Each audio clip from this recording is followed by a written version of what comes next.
Donc première chose, mercredi dernier, j'ai publié un short sur le mariage notamment. Et aussi je parle du New Age. Donc, toutes les nouvelles religions que nous voyons apparaître aujourd'hui et depuis quelques années déjà. Et donc je dis que je vais faire des vidéos à ce sujet. Et je parle aussi des gens qui croient en la réincarnation, etc. Donc le short parle du mariage et de ça. Et donc il y a quelqu'un qui a commenté ce short. C'est Docteur Micro. Alors Docteur Micro, il a commenté, donc il a laissé plusieurs commentaires. Donc un premier commentaire, j'ai répondu, il a remis un commentaire, j'ai répondu, il a remis un commentaire, j'ai répondu. Et donc en fait ce gars-là, il ne croit pas en Dieu, il est contre le mariage, il ne croit pas en la Bible, enfin voilà, il croit pas en Dieu, il croit pas en la Bible. Par contre, d'après ce que j'ai compris, il dit qu'il croit en la réincarnation. Donc je vais t'afficher les commentaires. Je les ai pas pris avec moi là parce que j'avais plus d'encre dans mon imprimante. Donc tu m'excuseras, Docteur Micro. Mais t'inquiète pas parce que je vais répondre à toutes tes questions. Et donc au final c'est parfait parce que ces questions-là, je vais m'en servir pour en faire des vidéos. Parce que les questions que tu soulèves et les idées que tu soulèves, plein de personnes pensent pareil. Donc, et il y a même des sujets que tu évoques, par exemple quand tu dis que les gens se sont inventés Dieu parce qu'ils avaient peur de la mort, ça par exemple c'est quelque chose que moi j'ai pensé pendant un temps. Je m'étais dit, voilà, peut-être qu'après tout, en fait c'est tout simplement ça, les gens avaient peur de la mort donc ils se sont inventés des dieux, ils n'avaient pas la connaissance nécessaire ni le recul qu'on a aujourd'hui. Donc bon, il y a des questions que tu soulèves qui sont légitimes et qui sont intéressantes. Donc j'ai répondu déjà à travers les commentaires certaines de tes questions, mais je t'ai dit que je te répondrai en vidéo. Et donc ben voilà, là tu as ma réponse. Et donc au final c'est parfait parce que tout ce que tu dis je vais m'en servir pour faire des vidéos à ce sujet. Et donc ça va profiter aux autres. Ce matin j'ai regardé, avant de repartir, tourner la vidéo, si tu avais laissé un message, et j'ai vu que tu avais rajouté encore un commentaire. Le dernier commentaire c'était au sujet de la Bible et tu me disais mais tu te réfères à la Bible, mais alors qu'est-ce qu'il y avait avant la Bible? Donc moi je te réponds que c'est en fait des personnes qui ont été inspirées par Dieu et qui ont écrit la Bible. Et donc tout simplement avant la Bible il n'y a rien. Puisque la Bible ça commence à la Genèse, ça commence depuis le début. Donc en fait c'est des gens, Moïse notamment pour les 5 premiers livres de la Bible, le Pentateuque.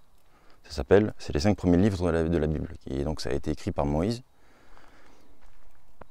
Et donc tu me demandes par qui, par quoi, comment, donc les 5 premiers livres donc par Moïse. Et ensuite en fait la Bible c'est plusieurs livres qui sont regroupés dans un seul livre. En fait la Bible c'est comme une bibliothèque. Tu as plusieurs livres dedans. Donc les livres ont été écrits par plusieurs personnes, par des prophètes, par des personnes qui ont été choisies par Dieu et qui ont été connectées avec lui. Et donc évidemment que la Bible n'a pas été écrite par Adam et Ève par exemple, et par les premiers hommes, mais elle a été écrite par des gens qui avaient la révélation de Dieu, et donc c'est des paroles qui ont été inspirées de Dieu, et qu'on peut reconnaître et qu'on sait reconnaître comme étant des paroles venant de lui. Donc voilà pour la dernière réponse à ta question. Et ça par exemple pareil, je suis sûr qu'il y a plein de gens qui se posent la question. Donc c'est bien. Par contre tu dis des choses qui sont incohérentes. Tu me dis je crois pas en Dieu, mais tu crois en la réincarnation. Donc comment ça fonctionne alors? Si tu crois en la réincarnation, ça veut dire que tu crois qu'on a des âmes et que ces âmes-là quand on meurt, elle retourne soit dans une espèce de source, il y en a qui pensent qu'il y a une source, et que les âmes sont redistribuées.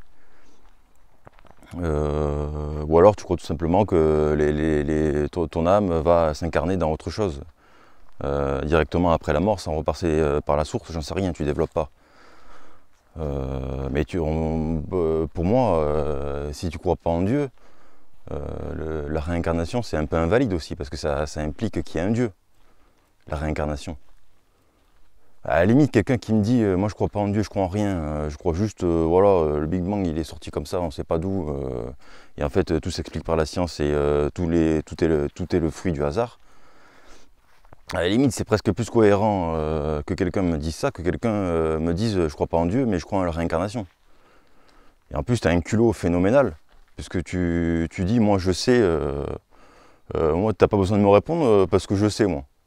Alors je sais pas, peut-être que tu es un envoyé de Dieu, peut-être que tu es un ange de Dieu et que tu viens nous apporter des réponses. Donc ce que tu dis c'est incohérent. Par rapport au mariage, tu dis que ça a été inventé pour enfermer la femme. Et donc moi je te réponds, alors qu'est-ce que tu proposes de mieux? Le libertinage c'est mieux, la moralité d'aujourd'hui pour toi c'est mieux. Comme je le dis dans le short, si Dieu nous a dit de fonctionner comme ça par rapport au mariage, par rapport aux relations qu'on a entre hommes et femmes, ce n'est pas pour rien. C'est qu'il y a une raison, c'est ce que je dis dans le short. C'est que la famille, c'est la base. Et pareil, je le dis, prenons l'exemple de Jésus, il est né au sein d'une famille.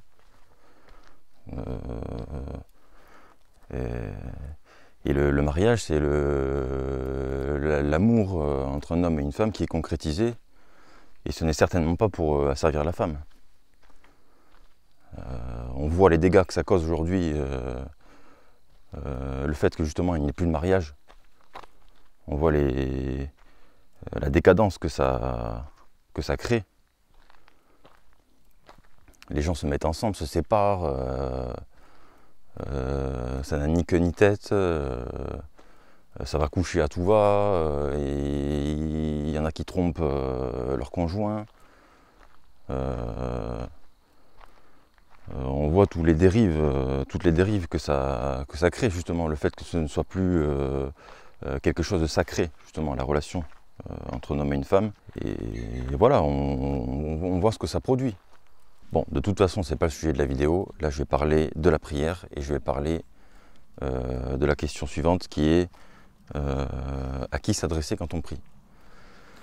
Et donc, en fait, moi, c'est ce que je voulais faire à la base, c'est la vidéo que je voulais faire à la base. Et parce que c'est la suite, en fait, tout simplement, moi, si j'ai fait plusieurs vidéos avant celle-ci, qui sont sur la prière. Et donc, 4-5 vidéos en avant, j'explique que je vais faire plusieurs vidéos sur la prière. Et donc, le but, c'est d'aborder tous les sujets qu'on peut aborder au sujet de la prière. Donc, je dis, j'essaye de parler de tous les aspects de la prière pour aborder vraiment tout le sujet et couvrir l'ensemble des choses qu'on peut dire sur la prière. Donc les vidéos que j'ai faites avant, c'était comment prier, quelle position adopter quand on prie, qu'est-ce qu'on peut dire, qu'est-ce qu'on doit dire à Dieu, à quel moment de la journée prier, combien de temps, enfin toutes les questions qu'on peut se poser sur la prière. Voilà, j'ai fait ça dans les dernières vidéos. Et donc la suite logique des choses, c'était qu'aujourd'hui, je parle de la chose qui est primordiale et qui est la suivante, à qui s'adresser quand on prie. Pour parler de mon expérience personnelle, moi, comme je te l'ai dit dans les précédentes vidéos, j'ai été pendant 2 ans et demi dans une église catholique de la Fraternité Saint-Pédis. Donc qu'est-ce que c'est? C'est une branche de l'église catholique et c'est une branche traditionnelle et conservatrice de l'église catholique. Donc quand on est catholique, moi j'ai été baptisé étant petit, après pendant toute ma vie, j'ai pas eu de vie de foi. Mes parents ne m'ont jamais amené à l'église, on n'allait pas à la messe, on lisait pas la Bible, j'ai jamais lu la Bible. j'avais quelques idées vagues sur ce qu'était le christianisme. Parce que quand on est en France, quand même, on a des croix partout, des églises partout. Et bon, mine de rien, c'est quand même ancré un petit peu quand même dans la société. Il reste les vestiges de ces fêtes, même si ça a disparu. Parce que par exemple, Pâques, maintenant, c'est devenu... Pâques, c'est une fête essentielle pour le chrétien, puisque c'est la résurrection de Christ. Maintenant, c'est devenu la poule qui va distribuer les œufs en chocolat. Voilà ce que c'est devenu Pâques. Mais bon, il y a quand même des vestiges. Et on a une culture minimale quand même sur ce que c'est que le christianisme. Mais c'est tout quoi, sinon rien. Et donc là, moi je me suis rapproché de Dieu en allant à des messes traditionnelles. Un ami m'a invité à y aller. Et j'y suis allé donc pendant 2 ans et demi et j'ai fréquenté cette église-là, donc la Fraternité Saint-Pédis, et donc une branche traditionnelle. Donc c'est des messes en latin, et donc c'est vraiment l'église à l'état premier, quoi. Parce que maintenant, l'église, on va dire actuelle, elle s'est énormément protestantisée depuis le Concile Vatican II dans les années 60. Et donc tout a un peu été modifié. Mais donc là pour le coup voilà, moi je suis allé dans cette branche là, et donc là c'est des messes à l'ancienne, tu sais, donc voilà, en latin, tu t'agenouilles pour recevoir l'hostie dans la bouche. C'est des prières en latin, tu suis, tu as le missel, tu sais, tu as un livre pour suivre la messe. Confession obligatoire si tu veux communier, donc au prêtre. Et donc voilà, j'ai fréquenté ces gens-là pendant 2 ans et demi, j'ai même été à un pèlerinage. J'ai été souvent dans un prieuré, y travailler pour aider les prêtres, les abbés, parce qu'on les appelle les abbés, qui y habitaient. Il y avait des sœurs aussi. Bon, enfin bref, c'est pas le sujet. Mais tout ça pour dire, donc du coup, comment voilà, j'étais dans une église catholique. Et donc, chez les catholiques, on ne prie pas uniquement Dieu. Alors déjà, on peut se poser la question déjà en tant que chrétien. C'est déjà complexe un peu, mine de rien, si on n'y connaît pas grand-chose. Parce qu'on se dit, qui prie? Alors je prie Dieu, je prie Jésus, je prie le Saint-Esprit. Qui je dois prier? Déjà, il y a cette question-là déjà qui est un peu complexe. Mais alors les catholiques, ils rajoutent encore d'autres choses, puisque là, on peut prier carrément les saints. Donc les saints qui ont été désignés comme étant saints par l'Église, et Marie. Et surtout Marie. L'Église catholique met énormément Marie en avant, et même au-delà de ça, puisqu'ils disent que toutes les grâces découlent de Marie. Donc en fait, ils partent du principe que Marie, étant donné que c'est la mère de Dieu, puisqu'elle a mis Jésus au monde, donc en fait, d'elle découlent toutes les grâces, et donc en fait, elle aurait été, à sa mort ensuite, amenée au paradis, elle est reine du ciel et de la terre, enfin, elle a une place prépondérante au sein de l'Église catholique, Marie. Et donc, il y a aussi les saints. Donc, tous les saints qui ont été désignés comme étant saints par l'Église, donc par le pape, on peut prier, c'est ce que nous apprend l'Église catholique, on peut prier pour les saints.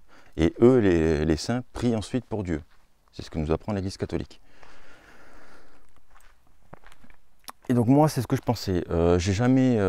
Personnellement, j'ai jamais trop prié les saints. Mais des prières à Marie, oui, évidemment, puisque je fais même des chapelets. Donc, des chapelets, des Je vous salue Marie, etc. Voilà, quand je dis que Marie a une place prépondérante au sein de l'Église catholique, c'est pas rien, c'est vraiment... c'est une place centrale, quoi. Et donc, moi, c'est ce que je pensais pendant un temps. Donc maintenant, moi, comme je t'ai expliqué aussi, maintenant, moi, je pratique un culte personnel. Donc ça veut dire que maintenant, je me suis plus orienté vers l'idée protestante. Et même sans parler même du protestantisme, je me suis tout simplement en fait rapproché de la Bible. Parce que c'est ce que font en fait les protestants, ils se sont rapprochés de la Bible. Et d'ailleurs les catholiques, en parlant d'eux, en parlant de leur manière d'être en communion avec Dieu, d'être avec Dieu, de vivre leur vie de croyants, etc. Ils appellent ça sola scriptura, donc les écritures seulement. Et bien donc moi je me suis rapproché de ça, en fin de compte. Et moi maintenant, donc, ce que je fais, c'est que je lis la Bible et je prie tous les jours avec mes mots. Donc j'ai oublié les prières récitées, les chapelets, etc. Et je me consacre uniquement à Dieu et à Jésus, quoi.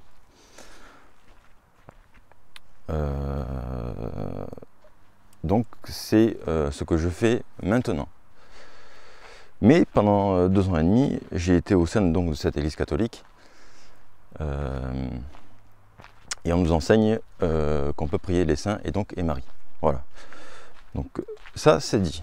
Docteur Micro prend des notes. Donc ça c'était un petit peu pour remettre les choses dans leur contexte et pour t'expliquer comment moi je vois les choses, comment je vis ma vie de foi maintenant, comment je l'ai vécu, et ça me permet de parler des catholiques. Donc voilà, et donc pour faire cette vidéo là sur à qui s'adresser dans la prière, je me suis dit, tu vas devoir aller dans la Bible chercher les passages, les versets qui prouvent que maintenant tu es dans la bonne voie, et tu vas devoir chercher et étayer tes propos, prouver ce que tu avances en allant piocher dans la Bible et pour répondre à la question. Répondre à cette question. À qui s'adresser? C'est une question essentielle. Moi, c'est une question que je me suis posée, et jusqu'à encore là récemment. Même quand j'ai commencé à prier directement Dieu, en sortant justement du catholicisme romain, je me suis dit, bon d'accord, mais alors qui je dois prier? Est-ce que je dois prier Jésus? Est-ce que je dois prier Dieu?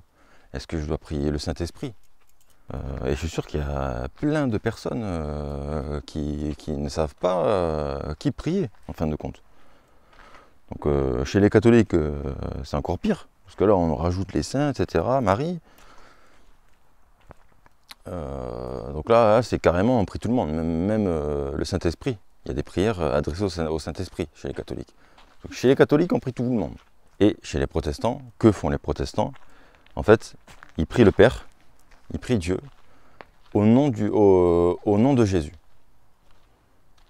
Et alors ça, c'est pareil, pendant un temps, moi je m'étais dit, pourquoi ils prient le Père au nom de Jésus? Qu'est-ce que ça veut dire? Bon, en fait, je te le dis, ce que ça veut dire. En fait, ça veut dire qu'ils prient le Père, ils prient Dieu,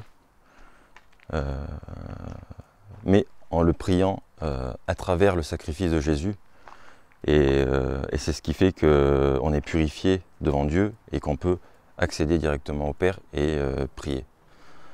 C'est par le sacrifice de Jésus qu'on a accès justement au Saint-Esprit.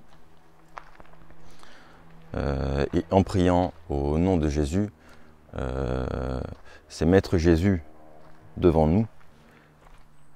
Et ainsi, grâce à sa présence, grâce au sacrifice qu'il a fait pour nous, grâce au fait que maintenant on est des enfants de Dieu, grâce au fait que maintenant on a accès à la vie éternelle, et par son sang on est purifié, on peut s'adresser à lui directement. Dans l'Ancien Testament, il fallait, pour se purifier, il fallait faire des sacrifices d'animaux. Maintenant, depuis le sacrifice ultime, le sacrifice de Jésus, et bien justement, donc, on est purifié, nettoyé aux yeux de Dieu, et donc c'est en ça que l'ancienne alliance est abolie, et que maintenant on est dans la nouvelle alliance, et on n'est plus sous la loi, on est sous la grâce. Donc mercredi, qu'est-ce qui m'arrive? Donc on est mercredi soir, vers 10h, et j'ai toujours pas d'idée de vidéo. Parce qu'en fait là, il y a 3 idées qui s'offrent à moi cette semaine, donc mercredi. En fait, ce week-end, j'ai vu une amie. Et on a discuté de pas mal de choses. Elle est croyante aussi. Elle a été, et elle est même toujours catholique. Et donc moi, je lui parlais maintenant de ma nouvelle relation avec Dieu et tout. Et bon, je ne vais pas m'étaler sur la discussion, mais à un moment donné, on a parlé de la Bible. Et donc, on est revenu un peu sur cette idée, sur cette discussion-là, de se dire, parce qu'elle me disait, Oui, mais attends, mais d'accord, mais c'est quelle Bible tu lis? Parce qu'elle est toujours sur l'idée que les Bibles protestantes ou autres ont été modifiées et qu'elles ne reflètent plus réellement le message divin. Et donc j'aborde le sujet dans la vidéo quelle Bible choisir. J'aborde le sujet, bon la vidéo est longue, elle fait 55 minutes, et j'aborde le sujet et justement je montre ma Bible et je parle de ça justement au sein de la fraternité Saint-Pédis notamment et aussi dans toutes les branches traditionnelles, parce qu'il y a d'autres branches aussi traditionnelles dans l'Église, et même chez les catholiques tout court, ils pensent que les Bibles protestantes et tout ne sont pas valables. Donc déjà parce que la traduction en tant que telle n'est pas bonne, et parce qu'il n'y a pas les commentaires catholiques. Les catholiques, dans la Bible, ils ne cessent de ramener les choses à eux, et ils ont une vision de la Bible qui se fait à travers eux, en fait. Donc tout est à chaque fois ramené à la Bible, et ils conforment tout à eux. Voilà. Donc s'il n'y a pas évidemment de commentaires catholiques, c'est une hérésie. Et donc voilà. Bon, je ne vais pas m'attarder là-dessus parce que la vidéo ne porte pas là-dessus. Je ferai une vidéo, je la ferai cette vidéo. Je la ferai, mais là c'est pas le sujet là. Donc terminé, fin de l'histoire. Bon bref, j'avais ça là. J'avais cette idée-là, donc de faire une vidéo sur la différence entre les Bibles catholiques et protestantes. J'avais l'idée de faire une vidéo pour répondre à Docteur Micro et lui faire une réponse sur le mariage, notamment. Il y a plein de faits qu'il évoque, donc je ne peux pas tout traiter en une vidéo. Merci d'ailleurs, je te dis encore merci Docteur Micro, hein, parce que tu vas me donner plein d'idées de vidéos. Grâce à toi, j'ai au moins 10 vidéos d'avance là. Donc là par exemple hier j'ai vu que ou dans la semaine j'ai vu que tu avais remis un autre commentaire. Et donc juste avant, je te réponds justement à ta dernière question parce que j'ai regardé avant de partir. Je t'ai pas répondu, mais là en rentrant, donc là je vais rentrer, je vais faire le montage de la vidéo et tout, et après je remettrai une pièce dans la machine. L'idée de faire une vidéo sur les Bibles, différences protestantes catholiques, l'idée de répondre à Docteur Micro, donc là sur le mariage, et donc la vidéo que j'étais censé faire, qui est la suite logique des précédentes vidéos, et qui était la vidéo manquante en fait pour terminer mes vidéos sur les prières. Donc mercredi soir j'étais là et je me suis dit punaise, t'as encore rien fait. On est déjà mercredi, la semaine est passée hyper vite. Moi j'étais en vacances en fait les 2 semaines d'avant, et là j'ai repris le boulot. Donc ça m'a fait un peu bizarre, le rythme a complètement changé. Et en fait mercredi, j'avais toujours rien fait quoi. Et donc j'étais là, alors quoi faire? J'ai 3 vidéos qui s'offrent à moi. Et donc je me dis, ouais, allez, ouvre ta Bible. Il était déjà tard, il était déjà 10h, 10h30, mais je dis, ouvre ta Bible, allez, ouvre-la, ouvre-la. Donc allez, je prends ma Bible et j'ouvre la Bible. Et donc je pars sur l'idée de répondre à Docteur Micro. Donc je pars sur l'idée du mariage. Donc je prends ma Bible, je sais qu'à la fin de ma Bible, il y a une concordance. Donc une concordance, c'est une espèce de dictionnaire qui regroupe plein de mots. Et tu vas à tel mot, et ça te renvoie à un passage dans la Bible qui parle de ce mot, ou quand ce mot est évoqué. Donc très bien, je vais dans la concordance, et je vais au mot mariage, pour chercher ce que dit la Bible sur le mariage. Ok. Donc j'y vais, ça me ramène, donc il y a plusieurs passages. Et moi je m'arrête sur le premier d'abord, évidemment, et il y a un dièse et un dièse 9. Donc ça ramène pas à un verset ni rien. Donc je me dis attends, il faut que j'aille où? Et là je me dis bon, je vais aller voir dans la rubrique. Je sais qu'à la fin de ma Bible il y a une rubrique où il y a plein de thèmes évoqués, et pareil ça ramène à des endroits dans la Bible. Et donc là ça va être des thèmes précis. Par exemple, sur une question que peut se poser un croyant ou un non-croyant, eh bien, la Bible te donne des éléments de réponse pour répondre à cette personne. Donc par exemple, qui se poserait cette question, la Bible sélectionne pour toi quelques versets pour pouvoir y répondre. Donc je vais voir dans cette rubrique. Je me dis, je vais voir ce dièse 9, je vais voir où c'est. Et donc je cherche, mais je ne trouve pas. Donc en fait, c'était pas dans la rubrique. Donc je me dis, bon, où c'est bon, bah, je sais pas. Et donc cette rubrique-là, j'y suis jamais allé. J'avais simplement regardé, moi, quand j'avais eu ma Bible au tout début. Avant de commencer à la lire réellement, j'avais feuilleté, j'avais tout regardé, tu sais, les cartes qu'il y a au début, machin. J'avais tout regardé comment elle était faite. Et j'avais lu tout ce qu'il y a autour de ce qu'il y a dans la Bible en elle-même. Et après, j'avais commencé à lire la Bible. Donc je savais qu'il y avait cette rubrique-là, mais j'y étais jamais allé. Donc j'y vais. Donc ben, je trouve pas. Donc je suis là, bon, je suis dans ma Bible et tiens, je vois le mot Saint-Esprit, Esprit Saint. Et là, bon, je bascule sur autre chose et puis je me dis, tiens, Esprit Saint, qu'est-ce qu'il dit sur le Saint-Esprit? Donc par curiosité, donc je décroche sur l'idée principale de faire mes recherches sur le mariage et je dis, ah bah, tiens, je vais aller voir tiens, ce qu'il dit sur le Saint-Esprit. Moi j'ai déjà fait une vidéo sur le Saint-Esprit et j'ai une idée maintenant qui est arrêtée sur ce que c'est que le Saint-Esprit. Mais par simple curiosité, je me dis, bah, je vais aller voir ce qu'ils disent. Quoi. Je vais aller voir au verset qui renvoie, autant même je vais encore apprendre quelque chose. Donc j'y vais. Et donc en fait, ils citent il y a plusieurs versets qui sont cités, mais ils en citent un, et donc c'est un passage dans Jean, et c'est dans le chapitre 4, et c'est le verset 15 et 16. Non, pardon, chapitre 14, versets 15 et 16. Attends, je vérifie, je l'ai écrit sur ma feuille. Ouais, chapitre 14, versets 15 et 16. Donc je m'y rends. Et donc je lis le passage. Si tu connais la Bible, tu vas voir que c'est pas le bon passage, mais je t'explique après. C'est sur le passage que je tombe. Donc je vais voir le verset qui est mentionné, qui concerne le Saint-Esprit. Donc j'y vais, et donc là je te lis le passage. Ce n'est pas vous qui m'avez choisi, mais c'est moi qui vous ai choisi. Et je vous ai établi afin que vous alliez, que vous portiez du fruit, et que votre fruit demeure. Alors, ce que vous demanderez au Père en mon nom, il vous le donnera.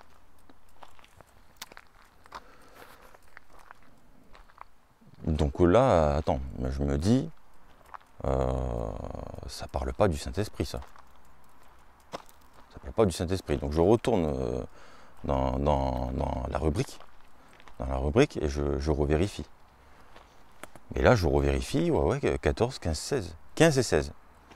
Et donc là, le verset que je viens de te lire, c'est le 16 uniquement. Donc je me dis peut-être qu'il y a le verset 15 complète le 16 et que je vais comprendre où ils veulent en venir. Parce que pour l'instant, ça ne parle pas du Saint-Esprit, je ne comprends pas.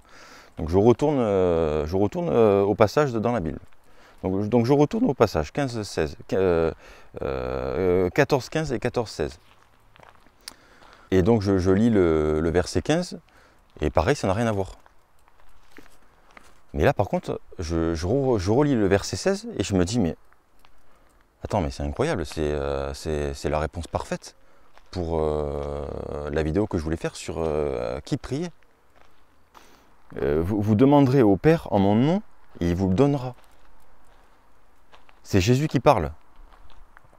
Là, je me dis, tu as la réponse à ta question, tu as le verset que tu voulais, que tu cherchais pour répondre à la question à qui prier. Et je me dis, en plus, c'est incroyable, parce que en plus, il est marqué en mon nom. Et je savais que les protestants priaient au nom de Jésus. Donc là, j'ai tous les éléments d'un coup. Et je me dis, mais attends, mais comment ça se fait que ça m'a emmené là? Puisque moi, j'étais. Donc je réfléchis, je me dis, attends, je voulais chercher un truc sur le Saint-Esprit. Donc attends, je reviens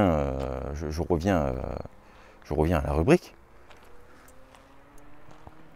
Et là, je vois que je me suis trompé en fait. Je regarde et je me dis, mais attends, mais là, j'ai lu le chapitre 15. Le chapitre 15 et le verset 15 et 16. C'est pas le. Alors qu'en fait, il voulait m'envoyer au chapitre 14. Et donc là, effectivement, je suis allé voir le chapitre 14, et là, en effet, pour le coup, ça parle bien du Saint-Esprit.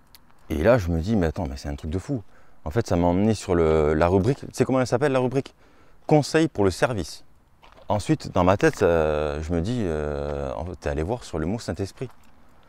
On sait que le Saint-Esprit agit dans nos vies, que Dieu agit dans nos vies grâce au Saint-Esprit. Et donc là j'ai la sensation, quand je vois le verset et tout, je me dis, waouh, c'est incroyable. Et là, quand je reviens en arrière et que je vois ça, je me dis, t'es allé dans Conseil sur le service. tu es allé sur le mot Saint-Esprit, alors que tu voulais même pas y aller, et c'est le mot Saint-Esprit qui t'envoie sur ce passage-là, qui te donne l'entière réponse à la vidéo que tu voulais faire sur qui prier. Et sachant en plus que je me trompe. Et là je me dis, mais c'est un truc de fou quoi. On est mercredi, j'avais pas d'idée. J'étais à l'ouest complet, j'avais rien préparé. Je savais même pas quelle vidéo j'allais faire. Je me dis, allez, sors ta Bible. Je sors ma Bible. En 5 minutes, c'est plié, quoi. En 5 minutes, j'ai ma réponse. Et en plus, même après, j'ai analysé un peu tout ça. Et je me suis dit, attends, t'imagines, c'est le mot Saint-Esprit qui t'envoie sur un passage de la Bible qui parle du Père et du Fils. Tu sais, après, je me dis, la Trinité est réunie, quoi. T'as le Père, le Fils, le Saint-Esprit. C'est le verset parfait qui va répondre, qui répond à ma question, à qui je dois m'adresser pour prier. C'est là j'aurais dû chercher tout un tas de versets pour y répondre. Et pour étayer en fait tout ça. Ben là, alors que là, ce verset-là, il regroupe absolument tout. Donc j'ai ma réponse, j'ai même pas besoin de travailler. J'ai pas travaillé là du coup la vidéo. Je me suis contenté d'écrire sur une feuille ce qui m'était arrivé. Je l'ai vite noté pour pouvoir m'en souvenir vraiment dans les détails et pouvoir te le redire. Et en fait c'est tout quoi. Et donc là je vais simplement étayer un peu plus le propos en ajoutant 2 éléments, tu vas voir. Mais sinon la réponse est là quoi. Ça et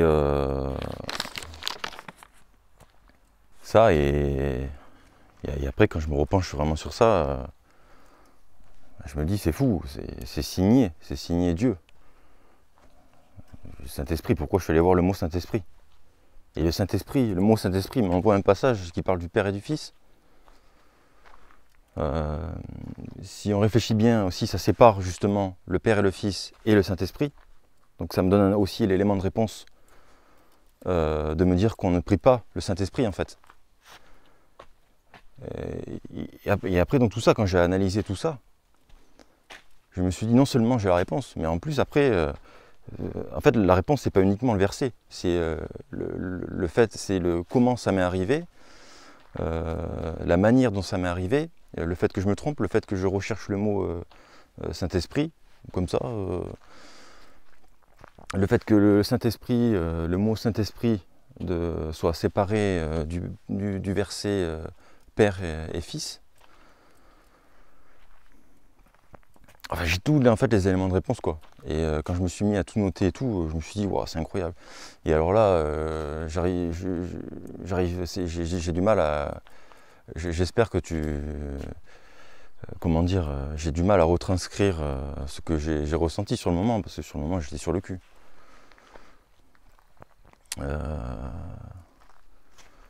J'étais là, oh, Seigneur. Alors le gars qui croit pas, Docteur Micro, par exemple, il va dire bah, c'est le hasard, quoi, voilà, hein, il a pris son livre, il est tombé sur ça, ouais, mais bon, ça. Au bout d'un moment, mis bout à bout, pour moi, il n'y a pas de doute, c'est le Saint-Esprit. C'est Dieu qui m'a donné, qui m'a répondu. Voilà. Et en plus, quand j'ai lu le verset pour la première fois, je te l'ai pas dit parce que ça ne concerne pas la vidéo, parce que voilà, mais je l'ai pris aussi pour moi quoi. Ce n'est pas vous qui m'avez choisi, mais c'est moi qui vous ai choisi et je vous ai établi afin que vous alliez, que vous portiez du fruit et que votre fruit demeure. Et j'ai commencé à travailler pour Dieu, en quelque sorte. Là, ce que je fais, faire des vidéos, c'est travailler pour Dieu. Et donc, et là, c'était aussi pour faire une vidéo. Et donc, quand j'ai lu ce passage-là, je l'ai pris de plein fouet, pour moi. C'est comme une réponse. Que vous portiez du fruit, que vous alliez. C'est exactement ce que je fais depuis maintenant 2 mois et demi, bientôt 3 mois. Et donc voilà, je l'ai pris pour moi aussi.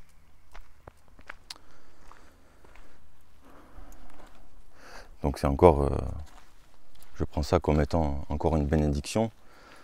Ça me prouve, encore une fois, que je suis sur le bon chemin. Ouais, c'est une bénédiction. Et voilà, quoi, quand il m'est arrivé ça, mercredi soir, quoi, j'étais scié en deux, quoi. J'ai taillé un peu plus le propos parce qu'il y en a, parce qu'il y a des catholiques évidemment qui vont regarder la vidéo, et moi j'en étais un. Et je fais aussi ces vidéos pour ça, pour qu'on ait des éléments de réponse et pour qu'on aille ensemble dans la bonne voie, dans la bonne direction, vers le bon chemin. Donc je vais ajouter à ça le verset qui parle du médiateur, qui parle du seul médiateur entre Dieu et les hommes, qui est Jésus-Christ. Et donc avant de partir, pareil, je l'ai noté. Et donc là, je te le lis.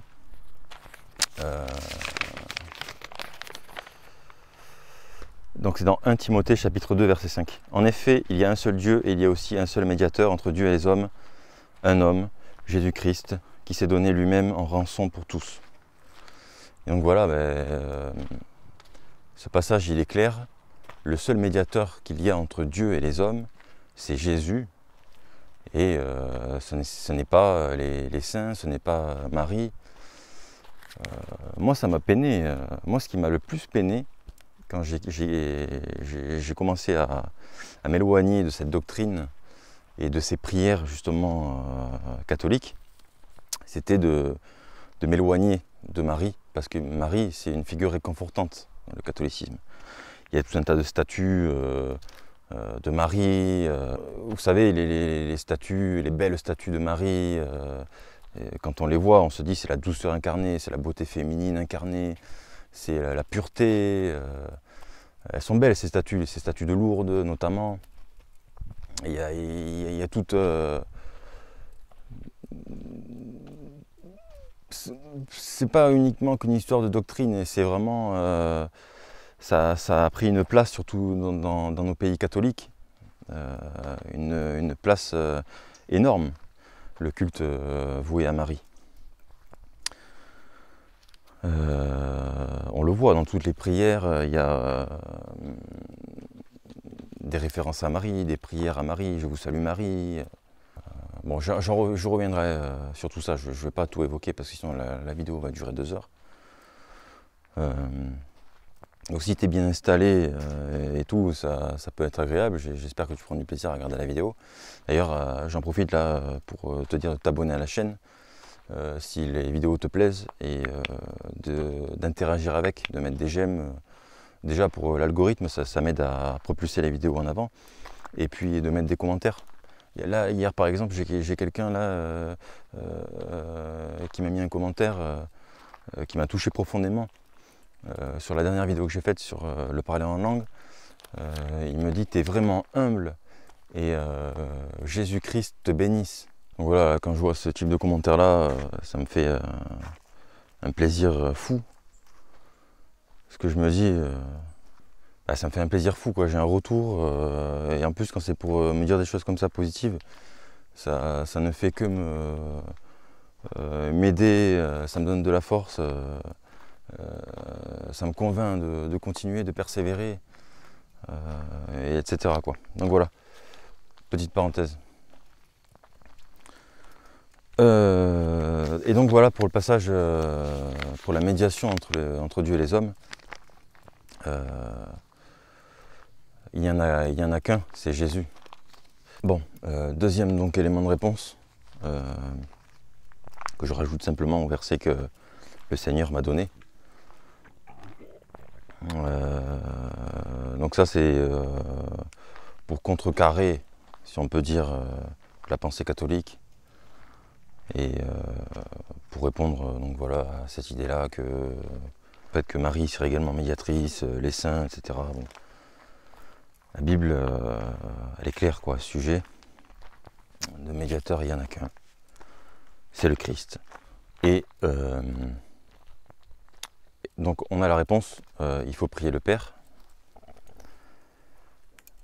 Par l'intermédiaire de Jésus.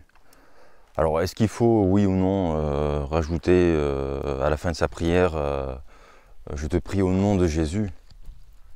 C'est ce que font beaucoup de protestants. Est-ce que c'est vraiment utile quand on croit en Jésus et qu'on a la foi? J'en sais rien. Honnêtement, je pense pas. Puisque quand on prie le Père et qu'on est chrétien, qu'on croit en Jésus, je pense pas qu'il y ait besoin forcément de rajouter de mots. Sachant que le Saint-Esprit, on le sait, intercède pour nous.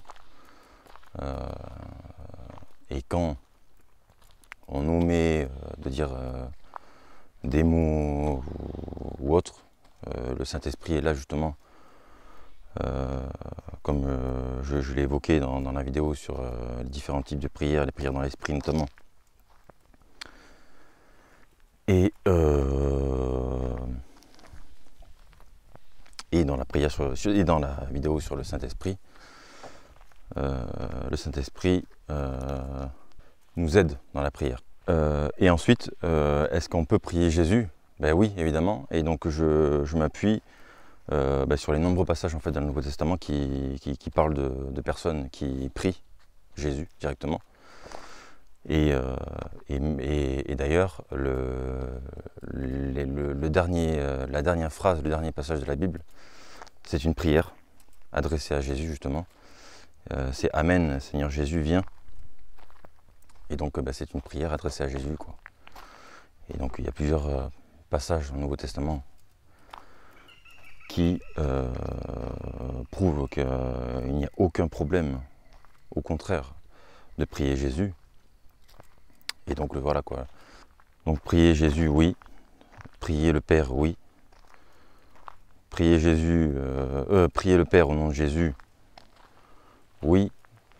Est-ce qu'il est nécessaire de le dire qu'on prie au nom de Jésus? Je ne pense pas, comme je l'ai dit avant. Donc prier Jésus, prier le Père, oui. Prier le Père, prier le Fils. Prier le Saint-Esprit, non. Et là, pour le coup, si je me fie à ce qui s'est passé mercredi, ça répond, mine de rien, à la question, puisque le Saint-Esprit et le Père et le Fils sont séparés dans l'événement qui m'est arrivé. Mais bon, tu me diras, c'est pas assez, parce que là, je me fie sur ce qui m'est arrivé. Mais mine de rien, ça image ça, quoi. Mais après, je vais répondre autrement, évidemment. En fait, le Saint-Esprit, c'est la partie en fait, de Jésus divine. En fait, Jésus, il a un corps. Quand il est venu sur terre, il avait un corps d'homme. Et donc, c'était un homme, mais c'était aussi Dieu. Sa partie terrestre, sa partie humaine, c'était ce qui faisait de lui un homme. Et l'esprit qu'il habitait, le Saint-Esprit, c'était la partie de Dieu en lui. Quand il est mort sur la croix, il l'a libéré, en quelque sorte, ce Saint-Esprit, et il est descendu sur nous, sur l'Église primitive, lors de la Pentecôte, en fait. Et donc, il nous l'a distribué, en fait, cet esprit, cette partie divine de lui. Et donc, en fait, le Saint-Esprit, c'est Jésus, en fin de compte. C'est la partie divine de Jésus. Et c'est l'action de Dieu sur terre, que ce soit sur nous, sur nos esprits, nos âmes, ou même sur la matière. Parce qu'en fait, le Saint-Esprit, il était déjà aussi là dans l'Ancien Testament. D'ailleurs, dès la Genèse, on voit qu'il est question d'un esprit qui était au-dessus des eaux. Mais il est pleinement arrivé à son terme. Enfin, il est distribué à tous grâce au sacrifice de Jésus, grâce à Jésus. Et donc, en fait, le Saint-Esprit, c'est Dieu, quoi. Donc, en priant le Père et en priant Jésus, parce que le Saint-Esprit, c'est aussi la relation qu'il y a entre le Père et le Fils. C'est quand il était, par exemple, en vie, il est toujours en vie, quand il était sur Terre. Quand il était sur Terre,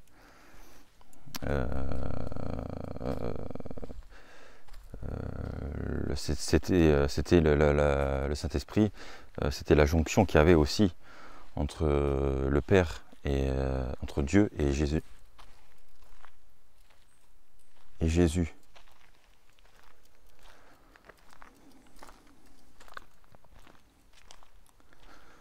Il y a quelque chose qui m'a fait peur là. J'ai entendu comme un souffle et comme si on me touchait sur le... à droite du ventre là. Un truc bizarre. J'ai cru qu'il y avait quelque chose là. Bon bref.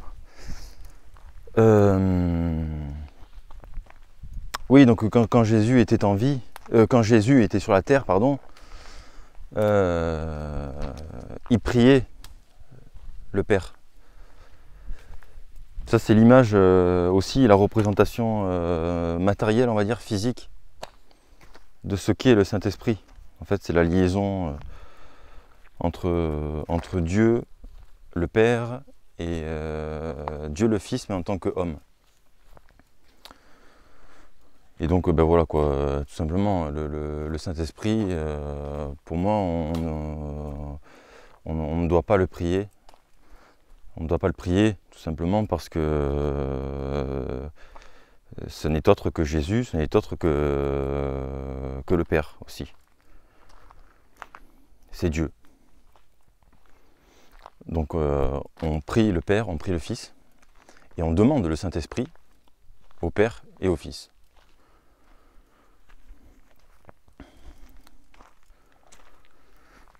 Mais on ne le prie pas parce que du coup, c'est pas une entité en tant que telle. C'est pour ça d'ailleurs que sur la vidéo là, sur le Saint-Esprit, je dis que ce n'est pas une personne. Alors là, quand je dis ça, il y en a qui vont faire des bons.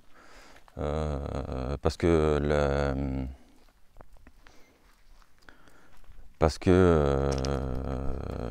l'Église catholique et l'Église protestante considèrent le Saint-Esprit comme étant une personne. Sachant que l'Église protestante, c'est l'Église catholique en fait, mais réformée. Donc par exemple, la doctrine sur la Trinité, c'est la même. Et donc ils considèrent que c'est une personne. Ils emploient le mot personne comme si c'était une entité à part entière, avec une personnalité à part entière. Et donc c'est là, moi, où je ne rejoins pas trop cette idée-là. C'est une personne, oui, puisque c'est Jésus, en fait. Donc de dire que c'est une personne, c'est juste, mais de dire que c'est une personne à part entière, détachée du Père et du Fils, non, c'est pas possible ça. C'est pas possible. Dans l'Apocalypse, par exemple, il n'est jamais question de quelqu'un qui est du Saint-Esprit, quoi. À la fin,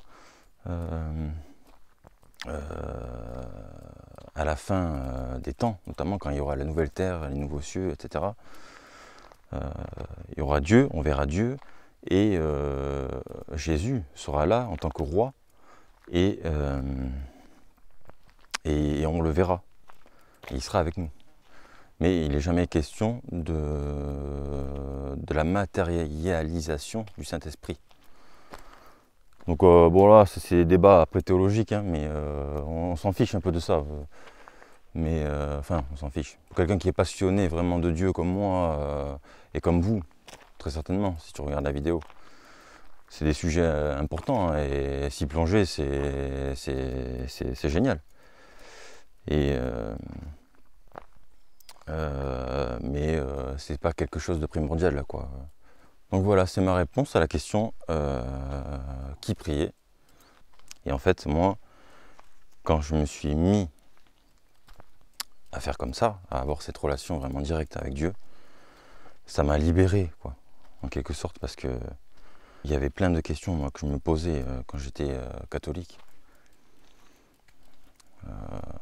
C'est compliqué, quoi. Alors, tel jour, tu vas prier Saint Joseph, le lendemain, tu vas prier Marie, le lendemain, tu vas prier Saint Michel. Tu sais plus où mettre de la tête, où mettre la tête, quoi. Jésus, Dieu, alors attends, je prie qui? En plus, les catholiques, ils ont des prières écrites, par exemple les neuvaines. Les neuvaines, tu dois réciter une prière écrite pendant 9 jours, et après, c'est censé être exaucé. Alors tu as des neuvaines à Saint-Joseph, des neuvaines à... Enfin, tu vois un peu le délire. Pardon, désolé si tu es catholique, mais moi j'ai été catholique et maintenant avec le recul, je me dis mais c'est un délire. Ça. Je ferai des vidéos sur ça. Là, c'est pas la question. Mais j'entrerai pareil plus en profondeur dans ces questions-là pour dire ce que j'en pense, quoi. Et je viendrai plus profondément là-dessus. Mais là, c'est pas le sujet. Donc terminé là-dessus. Et donc j'étais en train de dire que moi, ça m'avait libéré, ça, en quelque sorte. Pas en quelque sorte même, ça m'a libéré, quoi. Maintenant que je prie, je sais à qui m'adresser. Je m'adresse à Dieu, voilà. À Dieu, le Père, ou à Jésus. Et là, on retrouve la simplicité vraiment de la prière. Et puis c'est tellement plus logique, en fait. Plutôt que d'aller de prier d'autres personnes pour qu'elles-mêmes, elles prient Dieu. Quand tu veux dire quelque chose à quelqu'un, le mieux c'est d'y aller directement. Tu y vas directement, tu lui dis les choses. Plutôt que de passer par un tel, ouais, demande-lui. Alors, il y a certains cas là où tu me diras, ouais, lui il préférera peut-être que j'y envoie quelqu'un qui l'apprécie, ou cette personne-là, lui je sais qu'il lui dira oui, mais si moi j'y vais, il lui dira non. Mais là c'est pas pareil, parce que là il ne s'agit pas d'une personne, il s'agit de Dieu. Et Dieu il te connaît par cœur. Et Dieu il aime tous ses enfants de la même manière, contrairement à un homme. Donc le fait de dire bah non, regarde, parce que moi par exemple, je sais pas, j'ai inventé un truc là. Moi je veux demander quelque chose à mon patron, et je sais qu'il aime bien cette personne. Je sais que si je dis passe par mon chef d'abord et que mon chef va lui demander, il va être plus enclin à me dire oui parce que ce chef là il apprécie, ou parce qu'il aime bien la hiérarchie, donc il aime bien que je passe par le collègue, par le chef. Mais non, en fait Dieu ça fonctionne pas du tout comme ça.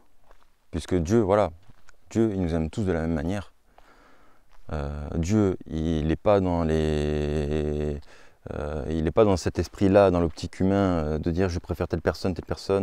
Donc allez, pour faire plaisir à lui, je vais t'exaucer, je vais te donner ce que tu me demandes. Dieu il n'est pas comme ça, puisque Dieu il est parfaitement parfait. Son amour est égal pour tous ses enfants. Et il faut savoir bien une chose, c'est que on est tous pécheurs. Alors, donc certes, il y en a qui pêchent plus que d'autres, mais c'est pas les œuvres qui nous sauvent. Ce qui nous sauve, c'est notre foi en Jésus, et c'est le fait qu'on, comme je disais dans la précédente vidéo, qu'on ait saisi sa main, qu'on ait pris sa main, et qu'on soit avec lui. Et donc c'est réellement ça qui fait qu'on est purifié donc aux yeux de Dieu. Et donc ça me fait revenir justement à ce verset qui m'a été donné mercredi et qui nous dit de demander des choses à Dieu en son nom, au nom de Jésus. Et c'est grâce au fait qu'on le demande par l'intermédiaire de Jésus, par le fait qu'on croit en Jésus, qu'on sera exaucé. Et donc voilà, la boucle est bouclée. J'ai répondu à la question. Donc c'est ce que je voulais dire. Alors je vais vérifier sur ma fiche, sur mon bout de papier, si j'ai dit tout ce que je voulais dire. Et normalement, c'est bouclé. Docteur Micro, j'espère sincèrement que tu vas trouver Dieu, comme je te dis dans le message. C'est ce que je te souhaite. Je vais répondre à ton commentaire là. ton dernier commentaire. Je vais te dire que je t'ai répondu dans la vidéo. Si tu regardes la vidéo jusqu'à la fin, tu sauras ce qu'il en est donc de ma réponse et de la réponse de Dieu. Parce qu'en fait, c'est Dieu aussi qui t'a répondu par mon intermédiaire. Parce que mine de rien, à la base, ce que je voulais quand j'ai pris ma Bible, c'est de te répondre. Et du mot mariage que j'ai cherché pour pouvoir te répondre, voilà ce qu'a été sa réponse. Ce petit miracle, on peut dire, cette bénédiction, cette action du Saint-Esprit qui m'a montré la voie, le chemin pour répondre. Et donc au final, on peut dire que c'est un peu la réponse de Dieu, étant donné que je voulais te répondre à toi d'abord. Et je pense que c'est aussi un pied de nez un peu pour ton incrédulité, pour aussi ton manque de respect, parce que là il y a un mot qui me vient à l'esprit que tu as évoqué, c'est le cortège de... je sais même plus en fait le mot que tu emploies, le cortège d'absurdité. Dieu et tout son cortège d'absurdité et tout. Et tu dis ça avec un tel aplomb en plus. Moi je sais, j'ai pas besoin que tu me répondes, je sais. Ben là, et aussi le fait que tu ne crois pas en sa parole, la Bible. Là, regarde, j'ai voulu te répondre, j'ai pris ma Bible et il t'a prouvé qu'il était bien là. Et donc je t'invite à prendre cette réponse pour toi. Voilà. Et donc j'espère sincèrement que tu vas trouver le Seigneur. J'espère que tu vas te repentir, te tourner vers lui. Et puis voilà. Et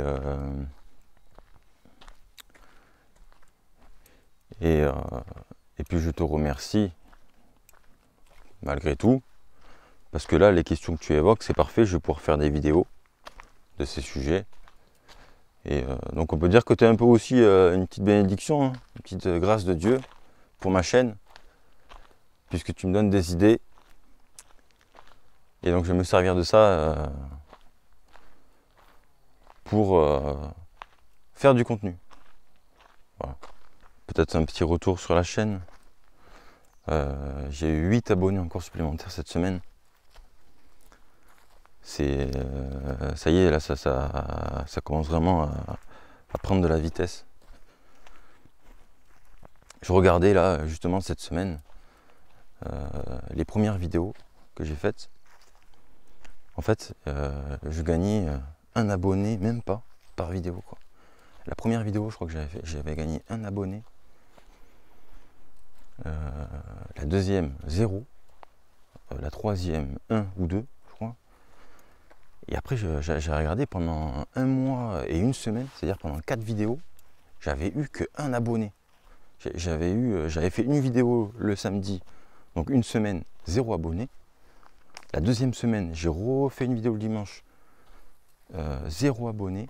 La troisième semaine, j'avais ressorti une vidéo, pareil, à chaque fois tous les samedis, 1 abonné. La semaine d'après, j'avais refait une vidéo, 0 abonné. Pendant un mois et une semaine, j'avais eu 1 abonné. Et là, cette semaine, 8 abonnés. La semaine d'avant, 8 abonnés. Et donc il y a 2 semaines, j'étais à 16 abonnés. Et en l'espace de 2 semaines, j'ai fait les abonnés que j'ai fait en 2 mois. Et donc les chiffres parlent, ma chaîne commence vraiment à grandir. Et il y a quelqu'un je me suis renseigné lorsque j'ai fait les premières vidéos.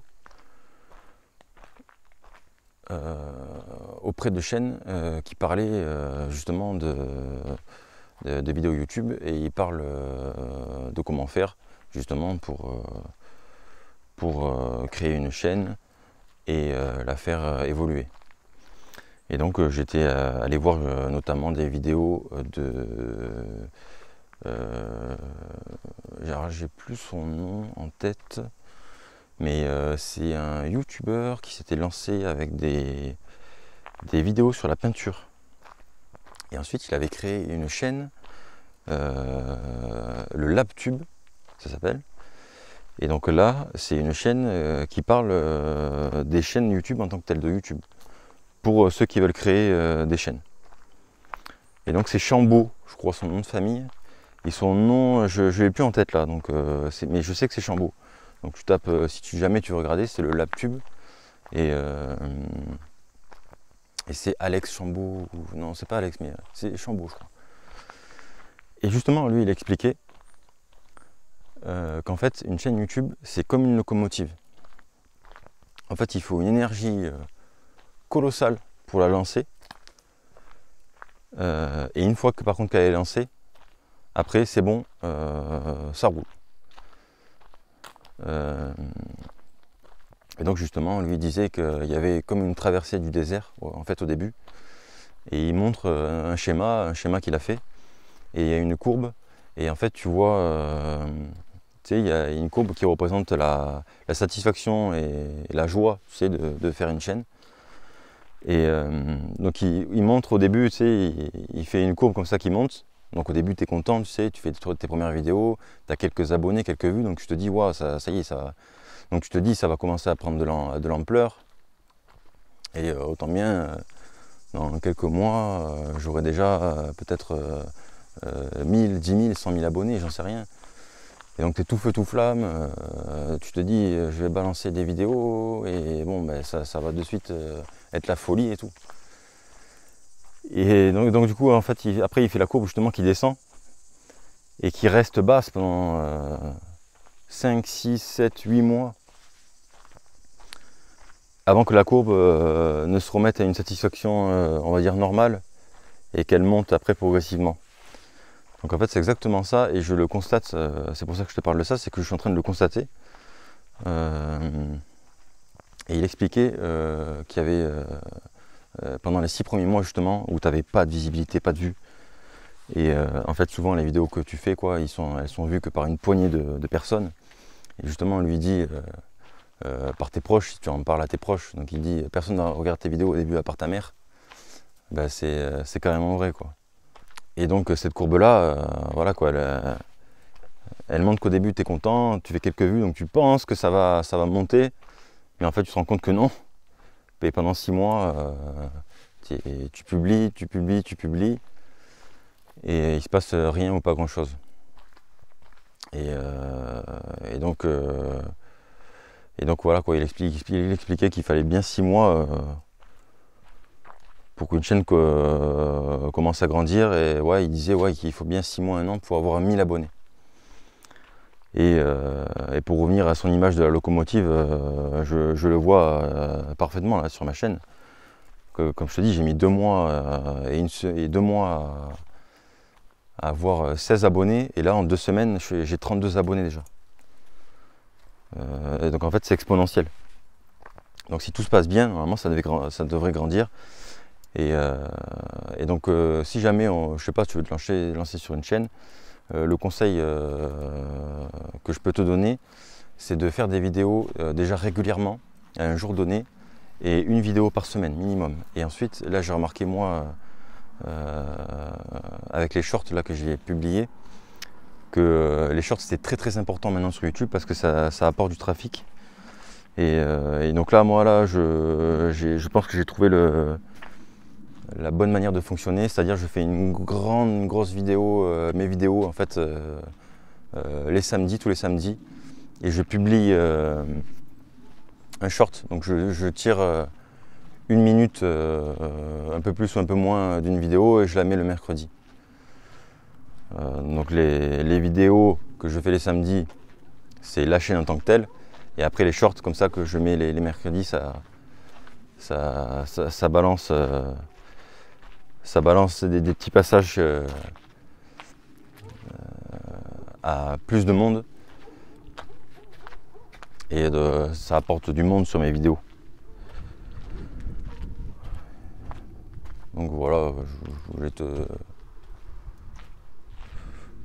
voulais te parler de ça. Et que normalement, ça devrait accélérer là, les mois qui suivent, si je tiens le rythme. Bon allez, la vidéo est déjà suffisamment longue, je te laisse là-dessus. Je te souhaite de passer une bonne semaine, que le Seigneur soit avec toi, c'était Florian, salut.